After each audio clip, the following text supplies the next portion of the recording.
Selamat bertemu kembali para siswa SMA MA kelas 12 di seluruh Indonesia. Kita akan lanjut ke pembahasan kita ke fisika kelas 12 semester 2, gejala kuantum. Ya, sekarang kita masuk part terakhir, part 3. Mudah-mudahan selesai, walaupun agak panjang, tentang dualisme gelombang partikel. Ya, acuan dari buku ini seperti biasa, yang pertama adalah buku pelajaran fisika Martin ini. Jadi kalau saya sebut buku pelajaran yang ini, kemudian yang kedua buku penuntun fisika, tapi yang kelas 12 belum terbit, mudah-mudahan bisa terbit bulan Februari atau Maret. Dan kalau untuk kelas 12 ada lagi satu buku ya, soal-soal yang untuk menghadapi soal SBMPTN, UTBK, SIMA, UI, UMGM, disebut dengan Master Book Physics. Ya, bukunya itu ada satu tebal ya. Dulu 2 jilid, sekarang dijadikan 1 jilid. Oke, itulah buku-buku saya. Kita akan teruskan pembahasan kita. Jadi pada part 1 kita udah bicara tentang radiasi benda hitam. Kemudian pada part 2 kita cerita dualisme gelombang partikel untuk efek fotolistrik yang cukup panjang. Nah, sisanya ini akan kita pelajari di part 3. Yang pertama, dualisme cahaya pada efek fotolistrik, dan sudah selesai, sekarang kita ke efek Compton. Kemudian nanti kita lanjutkan dengan panjang gelombang de Broglie yang menghubungkan antara sifat gelombang dan sifat partikel. Ya, dan diterapkan pada mikroskop elektron. Ini bisa dibaca di buku saya nanti, yang buku pelajaran fisika. Saya tidak akan menjelaskan. Kemudian terakhir kita belajar prinsip ketidakpastian Heisenberg. Ya, akibat dari dualisme gelombang partikel. Oke, kita ke momentum foton ya. Yang kedua ini kita ke momentum foton dulu. Jadi Anda sudah tahu foton itu adalah paket-paket energi yang dibawa oleh cahaya ya, atau radiasi gelombang elektromagnetik. Nah, energi relativistik sudah dirumuskan di relativitas khusus sebagai E sama dengan mc kuadrat. Kemudian di Planck, energi tiap foton sudah dirumuskan oleh H kali F. Sehingga kalau ruas kanan ini kita samakan, kita dapat mc kuadrat sama dengan Hf.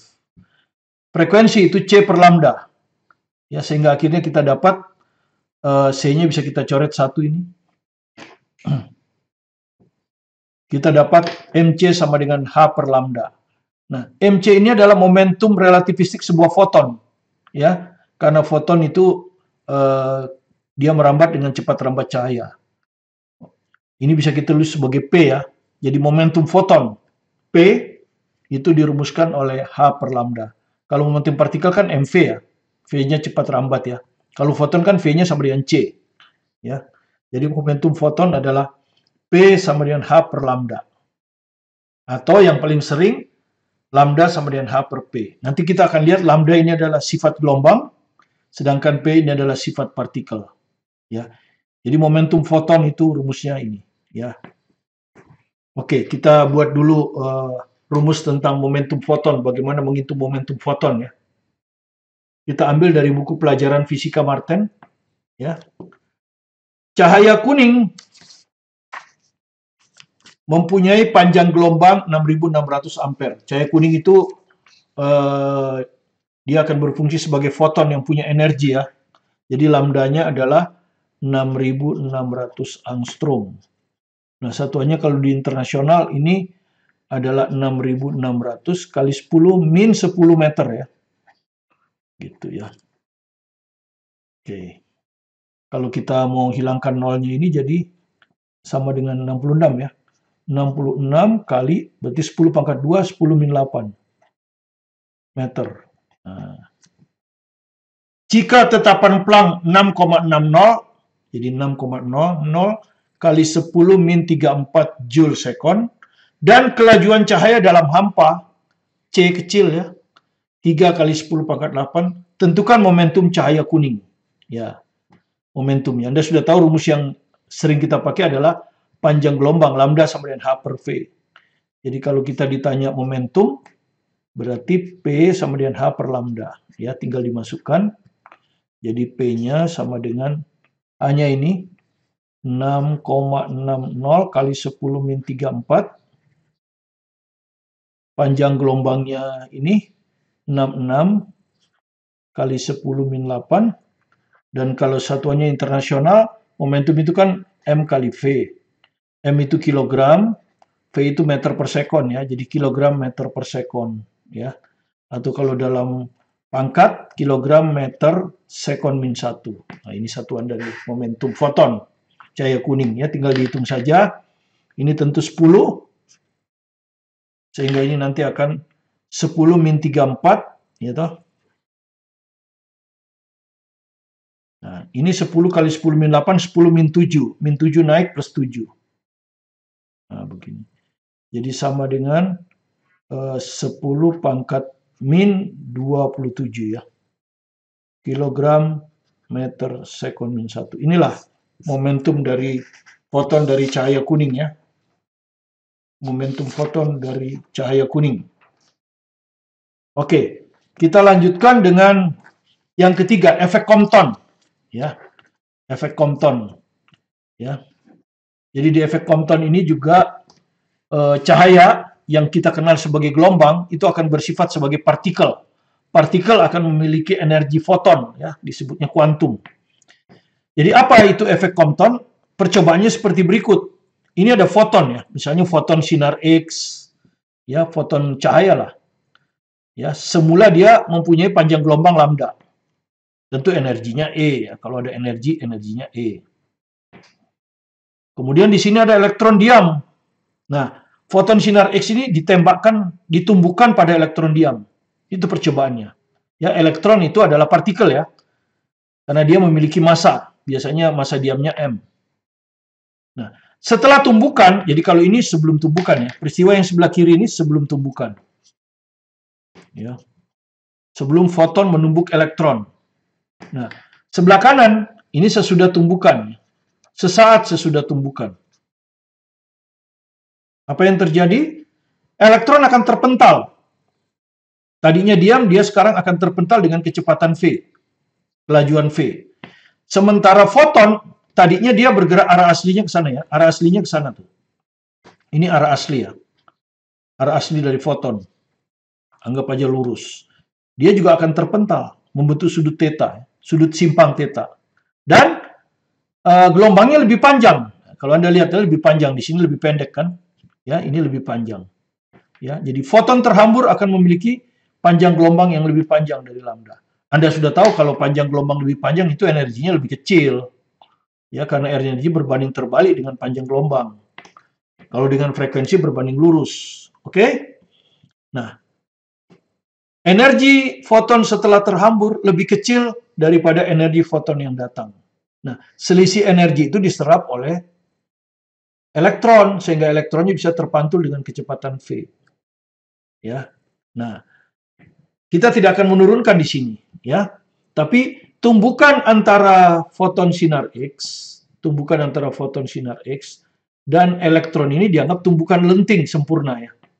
Sehingga terjadi kekekalan energi dan kekekalan momentum. Kalau kekekalan momentum udah pasti, setiap tumbukan pasti kekekalan momentum. Nah, di sini terjadi juga kekekalan energi, ya, energi kinetik. Karena tumbukannya lenting. Nah, dari kedua hukum itu, Compton bisa menemukan rumus ini, ya, gitu, ya. Silakan Anda turunkan sendiri. Compton akan menemukan rumus beda panjang gelombang, ya. Jadi panjang gelombang setelah terhambur lebih besar dikurangi panjang gelombang sebelum terhambur. Ini disebut persamaan hamburan Compton. Ya, ini yang dihafalkan. Beda panjang gelombang adalah panjang gelombang setelah terhambur dikurangi panjang gelombang sebelum terhambur, foton ya, sama dengan H per mc, m itu massa diam, partikel ya, kalau elektron, kali 1 min cos T. Nah, theta. Theta itu ini, sudut simpangan foton yang terhambur terhadap arahnya semula. Ya. Jadi theta itu adalah sudut penyimpangan foton yang terhambur terhadap arahnya semula. Ya, sebelum terhambur. M ini massa elektron, C cepat rambat cahaya, H tetapan Planck. Oke, mari kita buat soal dari buku pelajaran fisika Martin dulu ya. Buku pelajaran ya, yang penerbit Erlangga. Kalau buku penuntun penerbit Ramawidya. Oke. Ya, ini adalah soal ke-7 untuk fisika kuantum ini. Sinar X, jadi ada sinar X ini ya, foton sinar X dengan panjang gelombang 0,20 nanometer, ya, dihamburkan oleh sebuah balok karbon. Jadi di karbon ini ada elektron ya, dalam keadaan diam. Ya, dia menumbuk sehingga dia menyimpang ya. Sudut simpangnya ini 60 derajat ya. Sinar X yang dihamburkan diamati menyimpang 60 derajat. Jadi tetanya 60 derajat ya. Dan Anda sudah tahu kosinus 60 derajat itu setengah. Jadi cos theta sama dengan setengah. Ya, nanti kita masukkan setengah. Ya. Hitung panjang gelombang sinar X yang dihamburkan ini. Jadi yang ditanya lambda aksen ya. Jadi rumus persamaan hamburan Compton delta lambda sama dengan lambda aksen dikurangi lambda sama dengan H per MC kali 1 min cos theta. Lambda aksen yang ditanya. Lambdanya diketahui ya. Ya, jadi kita tinggal ngitung ini ya. Oke. Jadi kita hitung dulu delta lambda ya. Masukkan aja H itu 6,63 ya. Kalau tidak ada itu 6,63 kali 10 min 34 joule second ya, sistem internasional. Kalau dia 2 angka 6,6. M massa elektron. Massa elektron ini 9,1 kali 10 min 31 ya. 9,1 kali 10 min 31 kg, udah benar. C kecepatan rambat cahaya 3 kali 10 pangkat 8 ya. Terus ini 1 kurang setengah ya. Jadi ini cos theta-nya setengah ya, langsung aja di sini ya. 1 kurang setengah. Jadi hasilnya setengah ini. Nah, begini. Nah, jadi bisa kita hitung kan? Oke, ini tentu jawabannya meter. Ya, nanti kita jadikan nanometer supaya bisa digabung dengan lambda. Jadi kita hitung dulu delta lambda ini berapa ya. Kalau Anda hitung ini kan ini 3 ya, saya bagi dulu kalau masih bisa ya, 2,21. Oke. Ini terus ada 2 ya. Jadi ini kalau saya ambil 2,21. Ini 9,1 kali 2, 18,2. Kan gitu. Kali 10 pangkat, ini kan min 34 ya, min 34. Ini min 31 ke atas plus 31. Ya, berarti sisa min 3. Ini 8, kalau ke atas lagi min 8. Jadi min 11. Ya, 10 min 11 meter. Nah, kalau kita mau jadi nanometer, ini 10 pangkat min 9. Ya toh?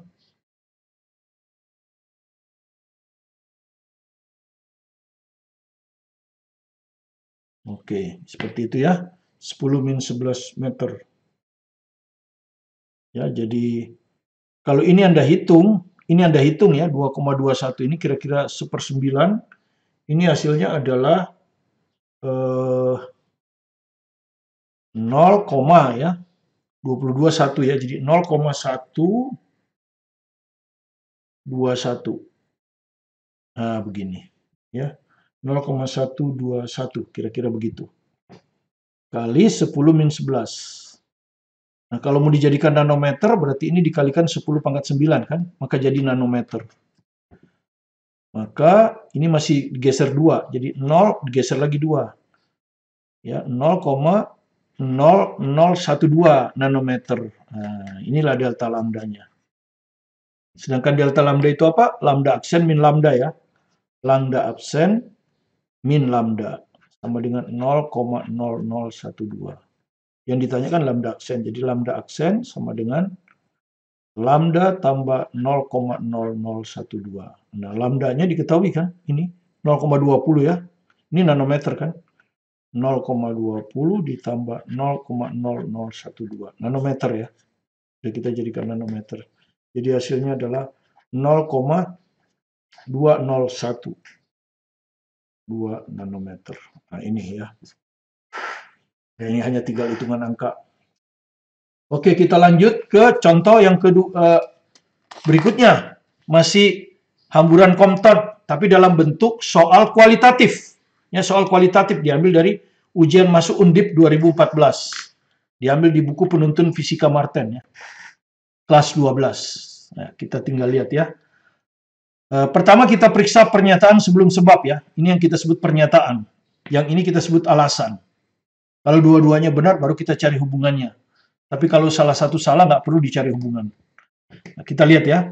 Terdapat satu interaksi berupa hamburan Compton. Ya, oke. Panjang gelombang yang dihamburkan, berarti lambda aksen ya. Lambda aksen lebih besar dari mula-mula, lebih besar dari panjang gelombang sebelumnya. Ya, jadi lambda aksen lebih besar lambda, betul ya? Sedangkan energi foton yang dihamburkan lebih kecil, ya benar kan? Energi foton dihamburkan lebih kecil karena energi foton berbanding terbalik dengan panjang gelombang. Sisanya itu diserap oleh elektron. Ini benar, jadi pernyataannya benar. Oke, sekarang alasan.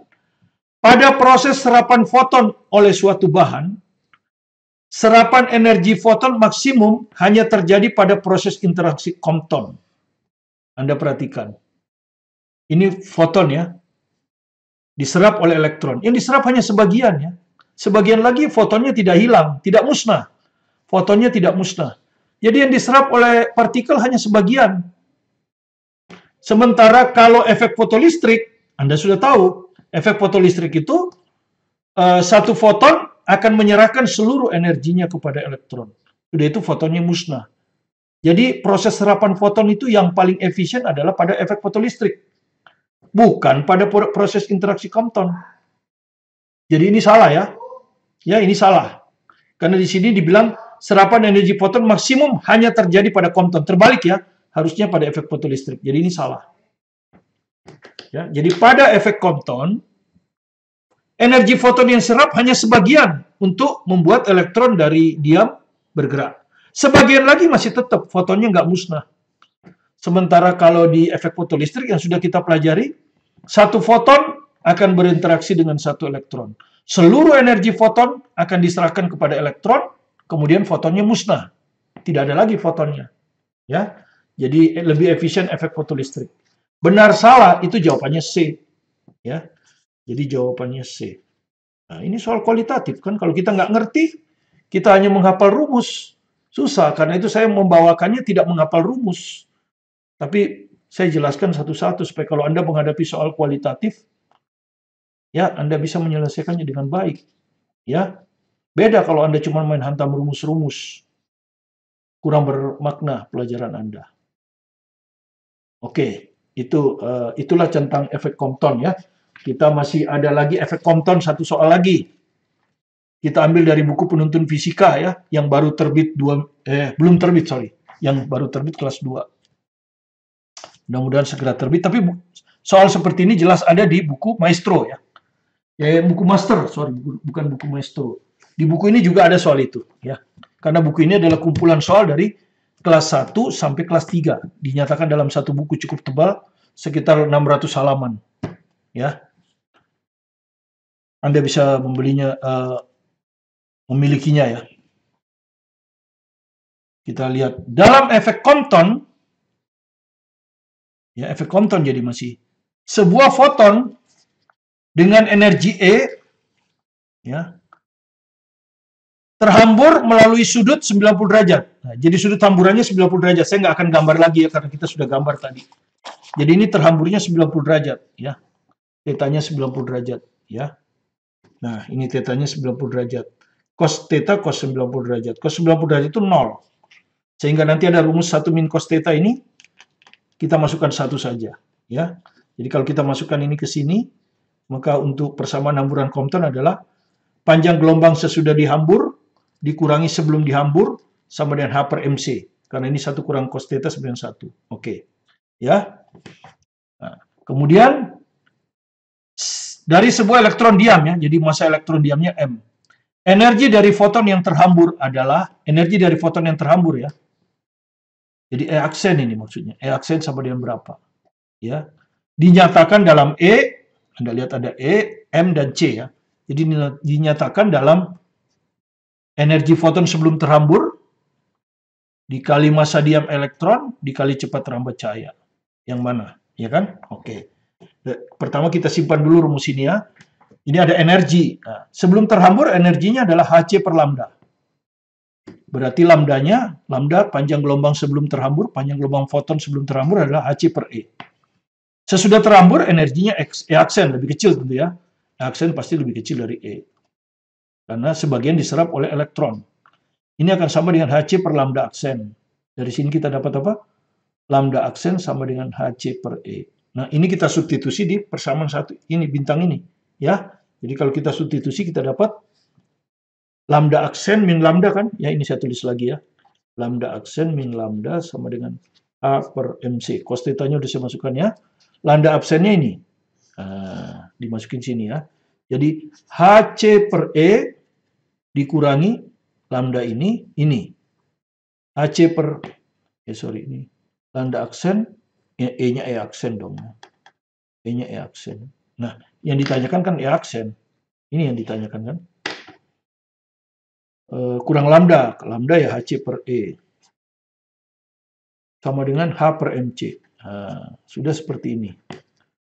Oke, ini pindahkan ke sana. Ya toh? Pindahkan ke sana. Atau kalau Anda mau menghilangkan penyebutnya juga boleh ya, tapi nggak usah lah. Kita pindahkan ini yang min ini kita pindahkan ke sini karena E aksen ditanya. Jadi ini Hc per E aksen. Oke. Ini pindah ke sana jadi ini min jadi plus, jadi ini min jadi plus ya. Hc per E ditambah H per MC. Begini ya.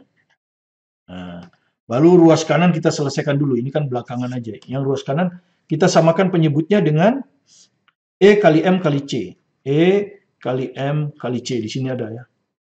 Ya, EMC. Jadi kelihatannya seperti jawaban E yang benar ya toh. EMC berarti apa? Hc kali MC.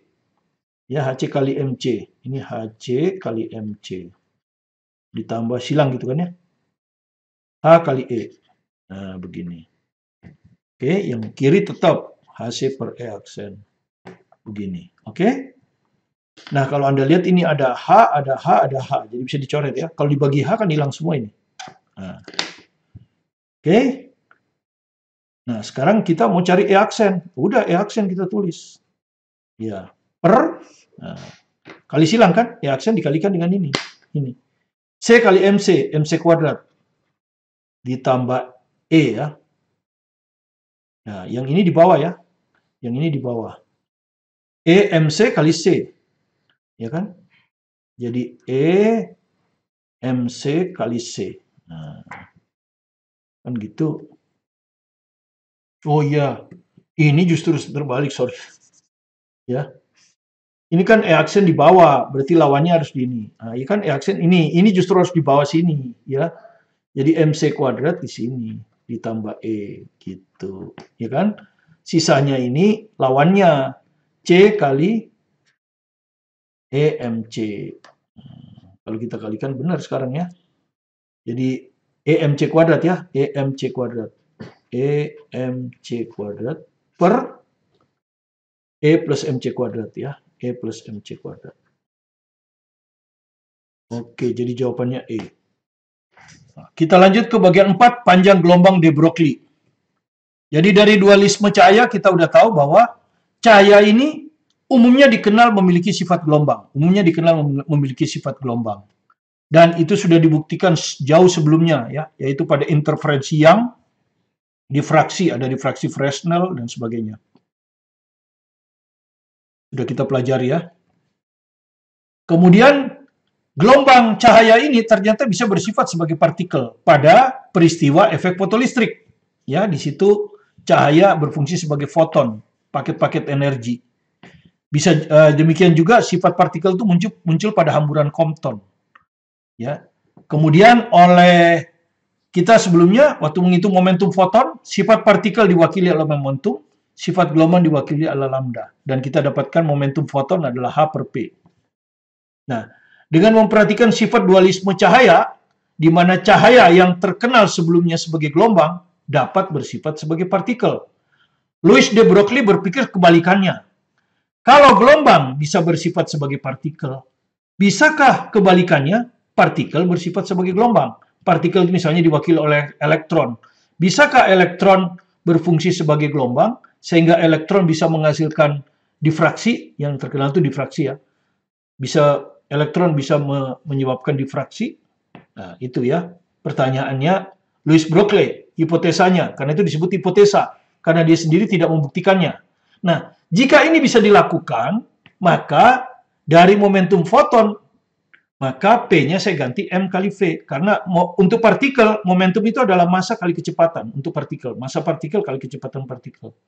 Inilah lambda de Broglie. Ya. Jadi kalau sebuah partikel bisa memiliki sifat gelombang, maka panjang gelombangnya disebut panjang gelombang de Broglie, haruslah berumus H per mv. Ya itu. Itulah de Broglie. Hipotesa. Ya.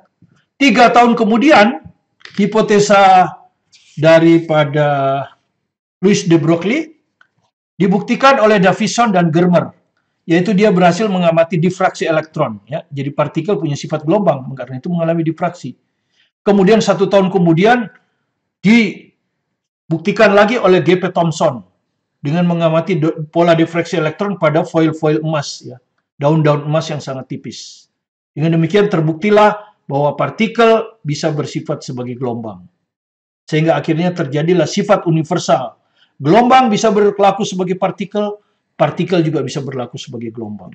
Ya, itu yang kita sebut dualisme gelombang partikel. Dan sudah terbukti. Nah, sekarang bagaimana kita menghitung panjang gelombang de Broglie dari tegangan pembercepat, ya, dari tegangan pembercepat. Jadi elektronnya itu dipercepat. Misalnya partikel punya massa m dan muatan q, ya, diberi tegangan pembercepat v, ya. Anda sudah tahu kalau ada muatan, ada tegangan, akan ada energi potensial listrik sebesar q kali v. Nah, potensial listrik ini kemudian memacu partikel sehingga memiliki energi kinetik setengah mv kuadrat, sehingga akan bergerak dengan kecepatan v. Setengah mv kuadrat ini asalnya dari energi potensial, sehingga setengah mv kuadrat sama dengan q kali v. Nah, kita perlu v kuadratnya kan? Maka v kuadrat adalah 2qv per m. Kita perlu kecepatannya, kita akarkan. Baru kita itu panjang gelombang de Broglie. H per P, di mana momentum partikel adalah m kali v. Nah, jadi ini H per M-nya saya buat akar M kuadrat, ya. Karena V-nya adalah akar ini. Ya. Karena akar dengan akar bisa disatukan, massa bisa dicoret. Maka akhirnya saya dapatlah panjang gelombang de Broglie untuk partikel yang dipercepat pada potensial V, pemercepat, adalah H per akar 2M QV. Ya. Dengan kata lain, panjang gelombang yang disebabkan oleh potensial pemercepat itu akan sebanding dengan 1 per akar V. Ya, ini sering muncul di SBMPTN. Ya, panjang gelombang de Broglie dari partikel yang dipercepat oleh tegangan V itu sebanding dengan 1 per akar V. Ya. Nah, untuk elektron masanya ini massa 9,1 kali 10⁻³ yang paling sering, ya. Muatannya itu sama dengan muatan elektron 1,6 kali 10⁻⁹ Coulomb. Oke, mari kita kasih lihat contohnya, diambil dari buku pelajaran fisika, ya, Marten, penerbit Erlangga, kalau penuntun penerbit Ramawidya. Oke, dalam suatu percobaan difraksi elektron, ya sudah dibilang difraksi elektron, ya, digunakan suatu tegangan pembercepat 320 volt. A, tentukan panjang gelombang elektron. Jadi A ini tegangannya 320. Kita disuruh menentukan berapa panjang gelombang dari elektron. Kita pakai rumus yang tadi, ya. Lambda adalah H per akar 2M QV yang disebabkan oleh tegangan pembercepat. H itu 6,63 kali 10⁻⁴, ya. Joule sekon, ya.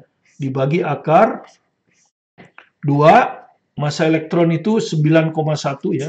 Jadi, ini 9,1 kali 10⁻⁴, ya. Muatan elektron ini 1,6 kali 10⁻⁹. Terus tegangan pemercepatnya 320. Nah, seperti ini. Iya. Nah, seperti ini. Maka kita harus terampilkan ini 6,63. Pembilangnya udah kita nggak usah otak-atik. Nah, penyebutnya sekarang.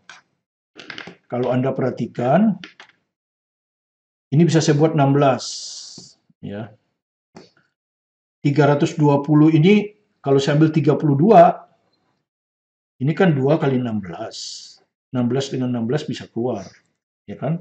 2 ini bisa keluar dengan 2 ini. Ya. Kemudian 9,1 kita dekati dengan 9. Ya, pendekatan aja. Ya. 9,1 ini kita dekati dengan 9. Nah, jadi kalau keluar kita bikin gini kan, akar, ya. Akar. 2 dengan 2 ini 2 kuadrat. Oke. 9 itu nanti 3 kuadrat ya. 16 ini dengan 16 ini 16 kuadrat. Nah, cuma di sini 10 pangkat berapa? Kan gitu. Ini min 31 ya. Oke, saya tulis saja di sini ya, min 31. Ini min 19. Tapi di sini ada plus 1 ya, 320. Nolnya belum saya urus kan? Nolnya belum saya urus. Jadi plus 1. Nah, begini. Oke, seperti itu ya. Kalau kita hitung, berapa ini? Ya, berapa kalau kita hitung?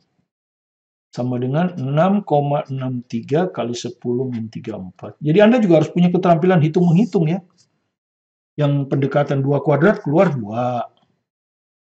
9 keluar 3. 16 kuadrat keluar 16. Nah, ini 10 pangkat berapa ini? Ya. Min 31 dengan ini min 31 dengan plus 1, min 30 ya. Min 49. Akar 10 min 49. Gini kan ya. Nah, seperti itu.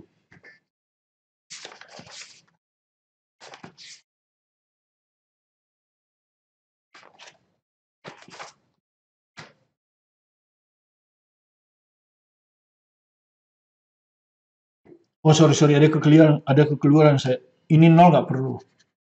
Kan 0 ini sudah kita kasihkan di 1,6. 1,6 kan jadi 16. Ya. 1,6 kali 10, 16. Jadi nggak perlu ini. Jadi ini min 50 ya.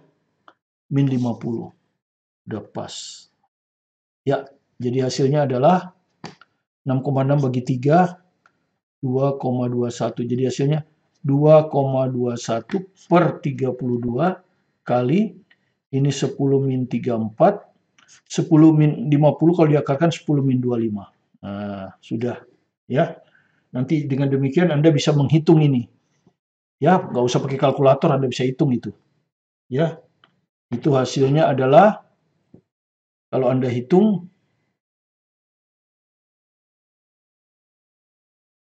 2,2132 dibagi 32 ya. 221 sekitar 6 ya. Ini kalau Anda hitung itu, ini adalah 0,69 ini. Ya. 0,69.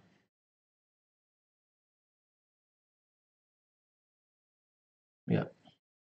0,69 ya.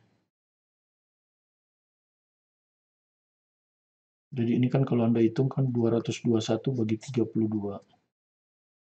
Gitu. 22,22 nggak bisa 0, ya. 0,069. Ya. Kali 10 pangkat min 11.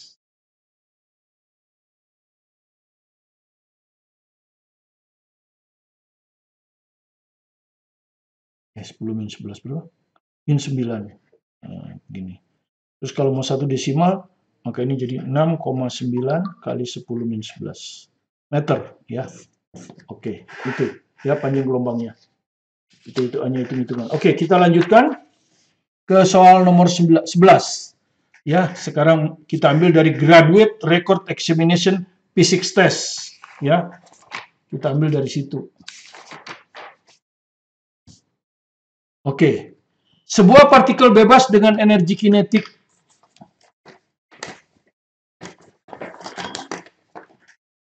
awal E dan panjang gelombang de Broglie lambda memasuki suatu daerah yang memiliki energi potensial V. Jadi energi kinetik awalnya E ya. Panjang gelombang de Broglie-nya lambda. Ya. Kemudian energi kinetik ini, E ini adalah setengah mv kuadrat kan. Jadi setengah mv kuadrat ini menghasilkan lambda. Panjang gelombang lambda. dia memasuki daerah yang memiliki energi potensial V, sehingga energi kinetiknya akan berkurang, karena dia harus berubah menjadi energi potensial V, sehingga energi kinetik sekarang adalah energi kinetik mula-mula E dikurangi V ya, E dikurangi V, karena sebagian berubah menjadi energi potensial, baru dia bisa memasuki daerah itu. Kalau dia tidak punya energi potensial, dia nggak bisa memasuki daerah itu. Nah, lambdanya berapa? Kan gitu. Nah, sedangkan lambda itu Anda sudah tahu ya, lambda itu sama dengan H per MV. Ya, kemudian kalau dihubungkan dengan energi adalah setengah MV kuadrat. Nah, kan begitu. Ini ada V kan. Jadi dari sini kita dapat V kuadrat adalah 2E per M. Ya, baru ininya kita masukkan ke sini. Jadi lambda sama dengan H per M V akar ya. Akar 2E per M. Nah, begini. Jadi sama dengan, ini M ini akar M kuadrat ya. Akar M kuadrat. Jadi bisa kita tulis begini nih. M itu akar M kuadrat dikali akar 2E per M. M-nya bisa hilang. Jadi lambdanya akhirnya kita dapat rumusnya H per akar 2ME. Nah, 2ME. Nah, ini ya. Kalau terhadap energi kinetik ya. E di sini energi kinetik ya. Oke, sekarang kita bandingkan ya, lambda aksen kita bandingkan dengan lambda. Ya, yang kita bandingkan hanya yang berubah, hanya tetap ya. Massa dirubah enggak? Enggak, yang partikelnya itu juga, jadi massanya juga enggak, 2 juga enggak. Jadi hanya lambda ini hanya sebanding dengan seperakar E ya. Sebanding dengan seperakar E. Berarti berbanding terbalik ya, berbanding terbalik dengan akar E. Jadi ini akan jadi akar E per E aksen, berbanding terbalik kan? Jadi sama dengan akar E-nya. E-nya. Ya. E-nya. E semula berapa? E. Ya, E semula E. Sekarang, energi E aksen ini kan E sekarang ya. Ini E aksen. Nah, yaitu E kurang V. Jadi ini E kurang V. Nah, seperti ini. Itu. Nah, belum bisa ya. Jadi ini lambda aksennya dicari. Lambda aksen sama dengan lambda akar. Nah, kalau dilihat di sini tidak ada pembilang penyebut. Berarti kalau nggak ada, saat E ini kita turunkan 1 per ini E min V per E. Boleh kan? Jadi saya turunkan E itu ke sini. Ini kalau saya balikin E kan kali E. Nah, sama dengan lambda, akar itu pangkat setengah kan? Karena di sini ada pangkat setengah. Gitu? Nah, 1 per, ini kan E per E. E per E itu 1. Dikurangi V per E. Nah, sudah, ada nih mirip nih. Cuma dia tidak boleh ada penyebut. Ya ini kalau kita bawa ke atas kan pangkatnya jadi min. Jadi lambda aksen sama dengan lambda. Kalau kita bawa ke atas ini, 1 min V per E. Kalau penyebut kita bawa ke pembilang, itu pangkatnya negatif. Jadi ini jadi min setengah. Nah, begini. Maka hasilnya adalah jawaban E. Ya, jawaban E ini. Nah, itu soal grade physics test ya. Graduate Record Examination. Oke, kita masuk ke bagian yang kelima. Bagian yang terakhir, prinsip ketidakpastian Heisenberg. Ciri dari gelombang adalah panjang gelombang. Dan panjang gelombang ini berkaitan dengan posisi X. Jadi, kalau kita bisa menentukan posisi X dengan tepat, berarti kita bisa menyatakan gelombang dengan tepat. Posisi gelombang dengan tepat. Sedangkan ciri dari partikel adalah momentum. Kalau kita bisa mengukur momentum dengan tepat, berarti ciri partikelnya ya. Heisenberg bertanya, dapatkah kita mengukur posisi partikel X dan momentum dua-duanya teliti pada saat yang bersamaan? Pada saat yang bersamaan ya. Dari eksperimennya Heisenberg memperoleh delta X, ketidakpastian posisi, dikali ketidakpastian momentum, itu lebih besar sama dengan H coret. Jadi yang paling rendah sama dengan ya. H coret adalah H per 2pi. Sehingga disebutlah prinsip ketidakpastian Heisenberg. Tidak mungkin kita mengetahui posisi partikel secara teliti. Ya, jadi posisinya kita tahu secara teliti, X-nya teliti. Dan momentum partikel juga teliti, tidak mungkin pada saat yang bersamaan. Hanya ada salah satu. Jika posisi teliti, ketidakpastian X kecil, maka momentumnya tidak teliti. Ketidakpastian delta P-nya besar. Karena itu kalau dikalikan bilangan tetap, kan? Kalau ini kecil, ini besar. Kalau ini besar, kalau ini kecil, ini besar. Demikian kebalikannya. Hubungan yang sama berlaku terhadap energi. Ketidakpastian energi partikel dan selang waktu di mana energi itu terbentuk. Ya, prinsip ketidakpastian energi waktu Heisenberg. Delta E energi dikali selang waktu terbentuknya energi lebih besar sama dengan H coret. Nah, itu. Itulah dua itu ketidakpastian Heisenberg ya. Yang satu posisi terhadap momentum, yang kedua energi terhadap waktu. Nah, ini adalah soal UM-UGM 2017. Ya. Suatu unsur antara X memiliki waktu hidup tau. Nah, tentu di sini waktu hidupnya sangat singkat ya. Ini pasti waktu hidupnya sangat singkat, ya. Jadi untuk partikel dengan jangka waktu hidup yang pendek, delta T di sini itu mendekati waktu hidup tau. Karena pendek ya. Jika energi unsur itu diukur dan hasil pengukurannya E, jadi hasil pengukurannya E dalam jangka waktu hidup tau. Ya, jadi energinya E. Maka ketidakpastian pengukuran itu adalah, jadi kita ditanya delta E. Nah, Anda lihat ini, delta E dikali delta T, ya toh, sama dengan H coret. Kan gitu. Nah, delta T ini mendekati waktu hidup tau, sehingga delta E sama dengan H coret per, ini mendekati tau kan, H coret per tau. Nah, inilah ketidakpastian energinya. Ketidakpastian pengukuran energi. Jadi jawaban C. Ya, UM-UGM 2017. Terakhir kita tutup dengan soal kualitatif saja. Diambil dari Scholastic Aptitude Test Amerika. Ya, berikut ini yang merupakan definisi terbaik dari prinsip ketidakpastian Heisenberg. Ya, adalah A. Kita tidak dapat mengetahui secara pasti kapan partikel radioaktif tertentu akan mengalami peluruhan. Nggak ada urusannya ini. Urusan ketidakpastian Heisenberg itu kan energi terhadap waktu atau posisi dan momentum. B. Kita tidak dapat mengetahui baik momentum maupun posisi sebuah partikel pada saat yang sama. Nah, ini jawabannya. Kita nggak bisa mengetahui dua-duanya pada saat yang sama. Hanya salah satu. Kalau momentumnya pasti, maka posisinya nggak pasti. Kalau posisinya pasti, momentumnya kurang pasti. Yang C jelas ini adalah hukum relativitas ya, khusus. Hukum fisika adalah sama dalam semua kerangka acuan inersia. Itu adalah relativitas Einstein yang pertama ya. Yang pertama. Cahaya menunjukkan sifat gelombang dan partikel. Itu dualisme gelombang dan partikel. Ya, tidak terlalu berkaitan dengan Heisenberg. Ini umum. Suatu partikel tidak teramati dapat berada pada dua tempat pada saat yang sama. Nah, ini pernyataan ngawur. Ya, demikianlah saya sudah menyelesaikan materi fisika kuantum kelas 3 semester 2 dengan cukup panjang dalam 3 part. Silakan dipelajari 3 part itu, maka Anda akan menguasai fisika kuantum bagaimanapun soal yang diberikan. Terima kasih Anda telah mengunjungi video pembelajaran kami. Jika Anda merasa ada manfaatnya, silakan di-subscribe, like, komen, dan di-share ke teman-teman untuk belajar bersama, dan juga untuk mendukung kami di dalam menyediakan pembelajaran, sehingga bisa lengkap kelas 10, 11, 12.